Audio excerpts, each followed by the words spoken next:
বাংলাদেশের রাজধানীর উত্তরা আবাসিক এলাকায় দুঃখজনক অগ্নিকাণ্ড।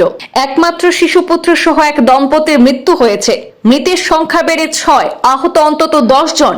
আরো কয়েকজনের অবস্থা সংকটজনক, তাই মৃতের সংখ্যা বাড়তে পারে বলে আশঙ্কা। স্বজন হারাতের আহাজারিতে শোকের ছায়া পুরো এলাকার উপর। নিহত শিশুপুত্র আগের রাতে মা বাবার কাছে ফিরে এসেছিল।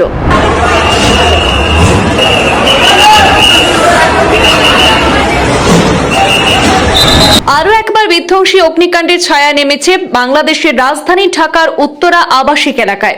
ভয়াবহ আগুনে প্রাণহানির সংখ্যা বেড়ে 6 জনে পৌঁছেছে। আরো বেশ কয়েকজনের অবস্থা আশঙ্কাজনক থাকায় মৃতের সংখ্যা বাড়তে পারে বলে জানা গেছে।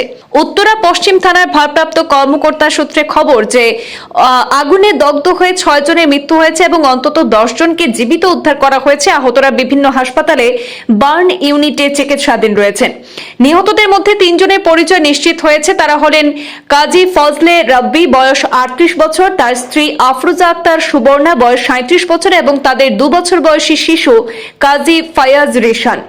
নিহত আফরোজা আক্তারের মামাতো ভাই মোহাম্মদ আবু সাইদ সূত্রে খবর যে ফজলে রাব্বি কুমিল্লা সদর উপজেলার নানুয়া দিঘিরপাড় এলাকার বাসিন্দা এবং SKF ফার্মাসিউটিক্যালস লিমিটেডে কর্মরত ছিলেন। তার স্ত্রী আফরোজা আক্তার স্কয়ার ফার্মাসিউটিক্যাল লিমিটেডে সিনিয়র এক্সিকিউটিভ হিসাবে দায়িত্ব পালন করতেন। স্বামী স্ত্রী দুজনই কর্মজীবী হয় তাদের 2 সন্তান সাধারণত উত্তরায় দিদার বাসায় থাকত।